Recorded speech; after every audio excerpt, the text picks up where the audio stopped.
We import a lot of rice from outside.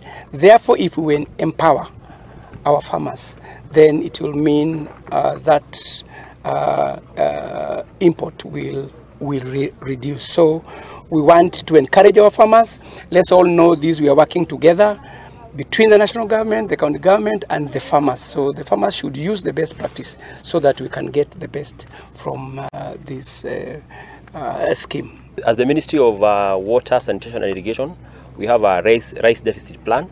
As you all know, currently we are importing over 700,000 metric tons. In this particular project, the aim of this project is to make sure we at least address 20% of that deficit. That is 140,000 metric tons by the time the whole project is done.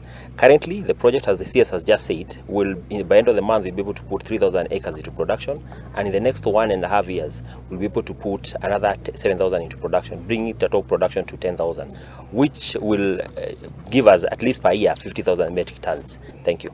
We are looking forward, as he has said, in the next 3 or 4 weeks to move away from very high energy costs of irrigating our rice to gravitational, and that means improving production. From the farmer, as you have heard, whom we have had here, producing 40 bags per acre with a potential of 22,000 acres for this scheme. That can tell you what that is going to do to this country in terms of reducing the cost of food and also the cost of importing food from outside.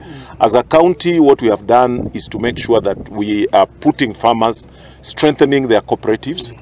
We have come up with a cooperative fund whereby the farmers will be able to access government credits at completely friendly, because food everywhere in the world is supported by government. And this is what we are doing. And in collaboration, of course, with the national government, the way we are talking here, we do not only want to make Busia one of the biggest rice producing areas, but we also want to be food reliant, and we want money to go directly to the farmers. That's why under our school feeding program, we have started buying rice directly from cooperative or from farmers through their cooperatives. But we know that our cooperatives have had challenges here and there, so we are strengthening them. Na munini wa